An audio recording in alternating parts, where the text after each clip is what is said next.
Ta'alofa lava and tēnā koutou katoa. Thank you for the opportunity to virtually address you all today and join your AGM. The retirement village sector provides an important housing option for older New Zealanders. It's vital that this sector works well for both operators and residents.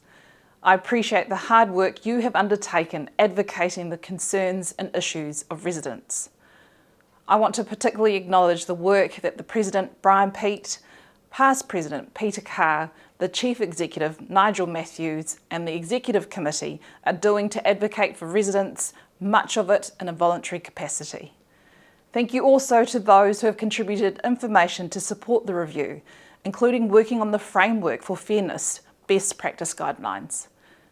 I understand the Residents Association has forged a good working relationship with my officials, and their assistance with examples and data has been very useful to the analysis underpinning the review work. As you know, the scope of the review is wide, drawing on recommendations and prior consultation undertaken by the Retirement Commission. The review is looking at specific aspects related to the main phases of retirement village living, moving in, living in, and moving on, as well as broader issues. The moving in stream covers disclosure statements and occupation rights agreements, what should be included in them, and whether they can and should be simplified to make them more easily understandable and accessible for intending residents. Living in covers the issues affecting residents during their retirement village tenure. These topics include dispute resolution, resident advocacy, and complaints processes, rules relating to repair and maintenance of chattels, as well as issues relating to building quality. And the moving on stream covers the transactions that take place when a resident exits the retirement village. Financial exit matters such as weekly fees once the unit is vacated and return of residents' capital sums after exit. I want to assure you that officials are working at pace to provide on the development of a consultation document. This document is a first step in a legislative change process, and once finalised, I'll be looking at seeking agreement from Cabinet to release this publicly. I'm conscious that it's important that we provide you with clarity ahead of October. Subject to Cabinet's agreement, my intention would be to release this prior to the election. The consultation document will be one of the key ways that we seek sector feedback on proposed changes to the regime.